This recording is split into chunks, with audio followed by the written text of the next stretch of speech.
Well, thanks for watching this morning. I'm Shane Bennett. I'm here with Greg Livingstone, founder of Frontiers and all-around amazing guy.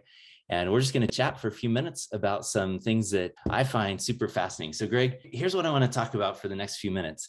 As far as I know, you've written two books, a straight up autobiography called You've Got Libya, and a book that has not yet been published, a novel called Scum of the Earth, that I just finished 2 days ago. And I cried a little bit as I finished it. I got to admit, I was a little bit surprised pleasantly how engaging that novel was. But let's hold that one off for a second.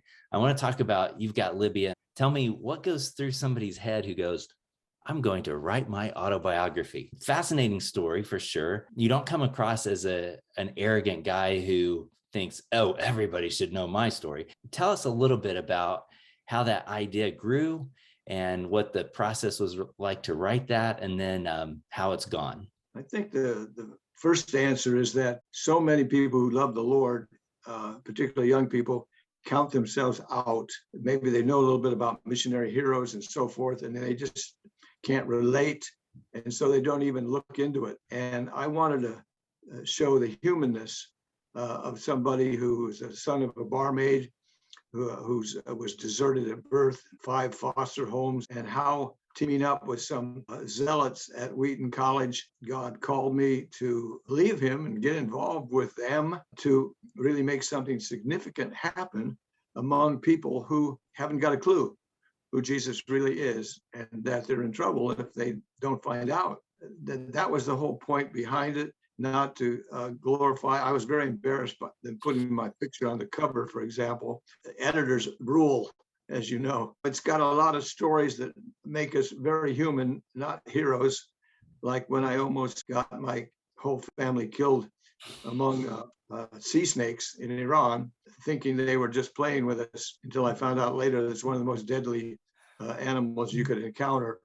And so I hope it communicates just God is faithful to those who want to follow him. How long did it take you from when you decided I'm going to write this book until you had the copy in your hand? How long was the process? I wouldn't be able to remember, but it was probably a couple of years. One of our coworkers who really was a good editor, without her, it probably wouldn't be near as readable as it might be now. Once it was published and started getting out, what's some of the reaction that you got from the book? Well, mostly from my friends. They just enjoyed reliving it with us. They said nice things, inspiring. They didn't say, boy, that's something I'd never want to do.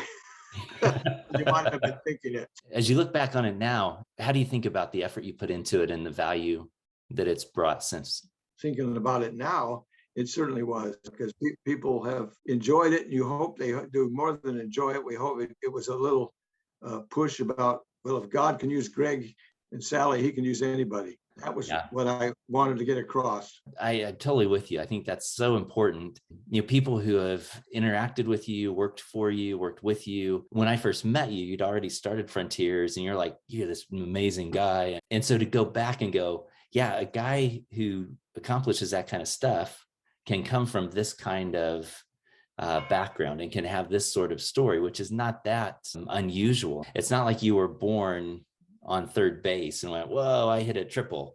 God used you through that process. So I appreciate you doing the work to get it out there. I know if I were to do that, there would be this battle in me. Oh gosh, who am I to write my story? So I appreciate you fighting that battle and winning it. And I think a lot of people have been and will be helped by it. Let me shift to the second one. Probably not a lot of people know about. You've got a novel, it's written all the way through to the end, called Scum of the Earth. Tell me about why you did that, how long it's taken you to do that, what your hopes are, why the title. Tell us a little bit about that book. I was told again and again that direct challenge. Jesus said, unless you forsake all that you have, you cannot be my disciple. Tons of statistics about people who are beyond engagement. That isn't motivating people, particularly the 18 to 30-year-olds. They like stories.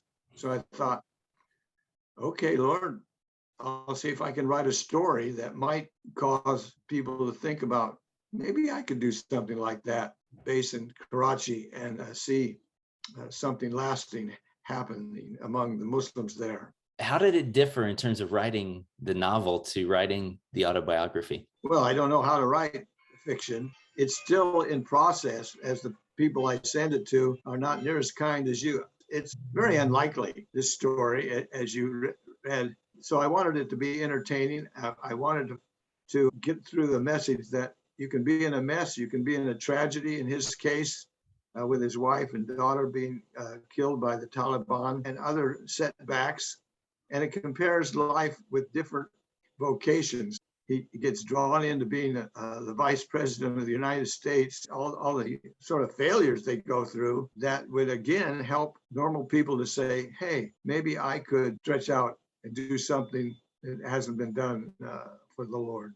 Why the title, Scum of the Earth? Well, that comes from Paul, of course, as you know. We would say rather successful. Then he went through terrible suffering, even so that he wished that somebody could give him their eyes. So the point is that God could use you to do something very amazing, but there may be quite a bit of suffering in the process. It's not all breakthroughs and wonderful answers to prayer. I kind of want this to be a tease and build some intrigue, because I really enjoyed it. I haven't written a novel either, so I don't know what it takes. I'm hopeful that God's going to arrange for that to happen, and it's going to get edited and it's going to get published. People are going to read it all over the place and go, who knew? Who knew that Livingstone had that in him? And they're going to wonder, like I wondered, how much of this is autobiographical and how much of it is he just making it up out of his head. So I'm hopeful for that, and we'll see what God brings about. And if you're watching this, get a hold of You've Got Libya, because you can buy that, and pray for Greg's novel, The Scum of the Earth.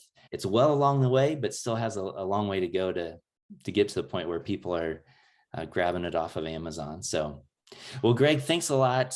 Let's stop for now, and we'll pick this up in the next episode. And thanks so much for having these chats, and appreciate your friendship. Delighted to be teamed up with you. All right. See you soon.